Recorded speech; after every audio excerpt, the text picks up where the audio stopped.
passar. Esperar 6 meses para conseguir isso daqui. Agora, se você quiser mais rápido, você paga um ágio, você paga um pouco mais que você recebe o produto. Então não deu muito certo na época do cruzado. Também, lá na Roma Antiga, na época do Diocleciano, também não deu certo esse controle de preços.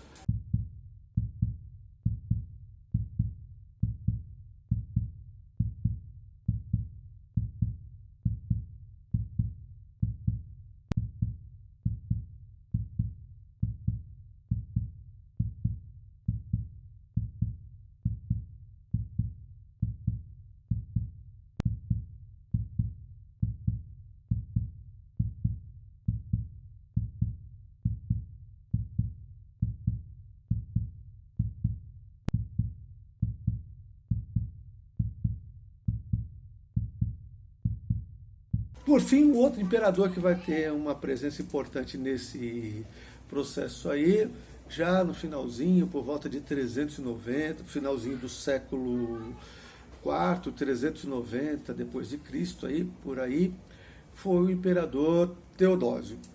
Teodósio, ele vai além do Constantino. Constantino, com o Édito de Milão, ele deu liberdade de culto para os cristãos. O Teodósio vai além, ele vai transformar o cristianismo na religião oficial de Roma. A partir daí, a Igreja Católica, os cristãos, que antes eram perseguidos, eles deixaram de ser perseguidos com Constantino, eles se tornam a religião oficial, ou seja, Júpiter, Netuno, Marte, aqueles deuses, eles são banidos da religião romana e o cristianismo torna-se a religião oficial. Os cristãos que antes eram perseguidos, eles passam a perseguir a partir daí. A partir daí, todos aqueles que insistem em adorar os deuses antigos, eles começam a ser perseguidos. Esse fato do cristianismo, da Igreja Católica ser transformada na religião oficial de Roma, tem um aspecto importante, porque quando mais tarde, 100 anos depois, o Império Romano do Ocidente desaparece, então a única instituição que vai estar presente em toda a região que era abarcada pelo Império Romano é a Igreja Católica. E ela vai ter uma influência muito grande no mundo que se segue ao fim do Império Romano do Ocidente. E vejam que eu falei Império Romano do Ocidente. Essa expressão Ocidente tem a ver também com o Teodósio. Porque o Teodósio, ele tinha 2 filhos. E ele tinha um medo danado que esses filhos brigassem entre si quando ele morresse para ver quem ia ser o novo imperador de Roma. Então o que o Teodósio fez? Ele pegou aquele império enorme, o Império Romano, e dividiu em 2 partes. O Império Romano do Ocidente, cuja capital era Roma, e deu para um filho. E o Império Romano do Oriente, cuja capital era Constantinopla, e deu para o outro filho. Então ele dividiu o Império Romano em 2 partes, o Império Romano do Ocidente e o Império Romano do Oriente. Essas 2 partes vão ter destinos diferentes, que a gente vai ver já já. Antes de falar sobre como Roma desaparece, quando o Império Romano desaparece, pelo menos o Império Romano do Ocidente, preciso falar também que a crise do escravismo, ela despertou nos donos de fazenda, nos donos de terra, a necessidade de encontrar uma alternativa à mão de obra escrava. Essa alternativa vai ser o colonato. O que é o colonato? Os fazendeiros, eles deixam de comprar escravos, que estão muito caros, está faltando, e começam a adotar uma nova forma de exploração da mão de obra no campo, que é o colonato. Então, pessoas que eram livres, elas são chamadas para trabalhar nessas terras e elas dividem, elas trabalham, produzem, e aquilo que elas produzem, o ganho é dividido entre essas pessoas e os donos de terra. Esse é o colonato.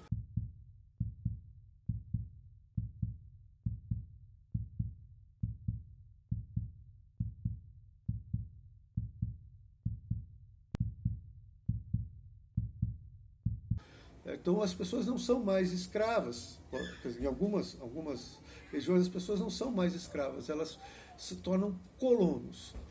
Algumas tribos germânicas, por exemplo, se fixaram dentro das migrações bárbaras, como colonos pacificamente em parte do território do Império, trabalhando, produzindo e entregando parte daquilo que eles produziam para os donos da terra.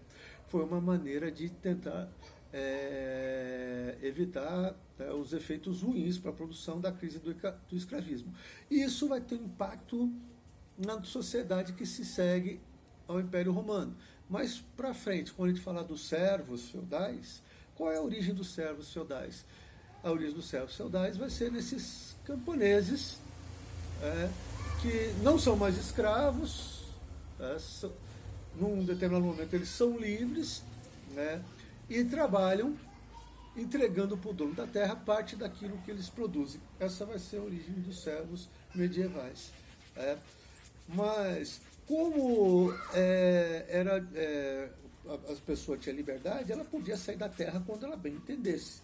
E isso irritava um pouco os imperadores, que tentavam controlar o fluxo migratório dentro do império.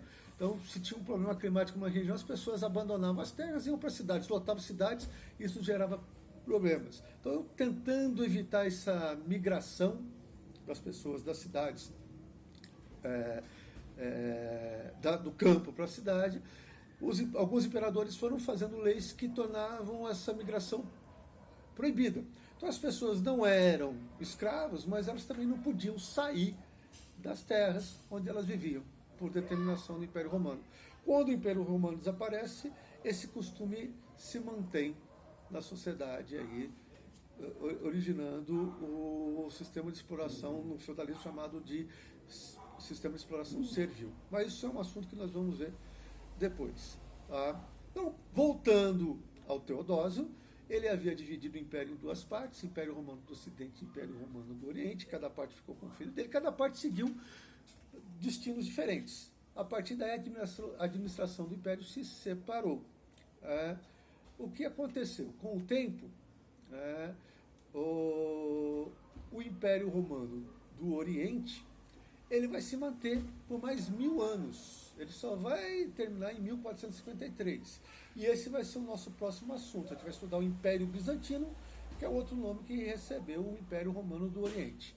Já o Império Romano do Ocidente não vai suportar as migrações bárbaras, e em 476 depois de Cristo, um povo chamado Érulo, um povo bárbaro, Érulo, os Érulos, invadiram a Roma, comandados por um rei chamado Odoacro, e esse rei matou o último imperador romano do Ocidente, chamado Rômulo Augusto.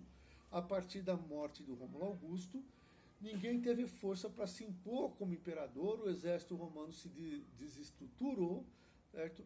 E o Império Romano do Ocidente desaparece em 476 depois de Cristo. Aquele império que começou a ser formado em 750 anos antes de Cristo, aquela cidade poderosa, simplesmente ela vai ser saqueada, incendiada, destruída. O próprio Odoacro tenta se colocar como alguém para governar toda a região do Império, mas ele não consegue isso também, e aí é uma fragmentação política, econômica daquela região que era dominada pelo Império Romano do Ocidente. Certo? Então esses são os principais pontos desse período aí chamado Baixo Império, tá legal? E faço agora as atividades. Na próxima semana a gente vai estudar melhor o que aconteceu no Império Romano do Oriente, ou seja, o Império Bizantino. Boa semana para vocês, até